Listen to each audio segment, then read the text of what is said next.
Orúkọ èmi ni Ifashina Ifadare Jagunmólú Ajígbọ́tìfá.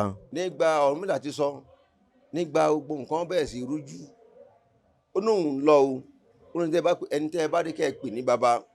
Ọ̀rúnmìlà ti dé báyìí o, wọ́n máa fún wa lọ́lùdé wa.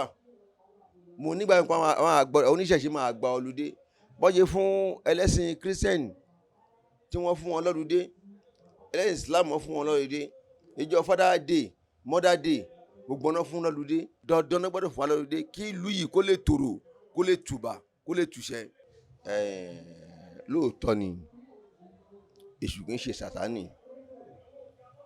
Èṣù náà dúró gẹ́gẹ́ bí Mọ̀ọ́mọ̀ ṣe dúró.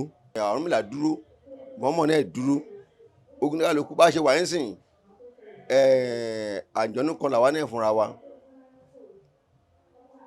Àwọn ìránṣẹ́ èṣù, àwọn náà pọ̀, àwọn náà ń ṣiṣẹ́. Tọ́pọ̀lọpọ̀ bí lóun pé Ṣètánì. Bí ẹ bá dúró sí pé kọ́lọ́hún àlàkà Ṣètánì kó pe fáyà kó ṣe gbá kó ṣàwo, ẹjọ́ ó máa rówó ná. Kò lè rówó náà tó rárá ara èṣù òun lówó wà. Ọ̀tọ̀ ní Ṣètánì, ọ̀tọ̀ ní èṣù. Ẹni bá ní kọ́lọ́hún yẹ òun ya Ṣètánì, ṣé kò ní lóbìnrin lé ni? Ṣótiyé.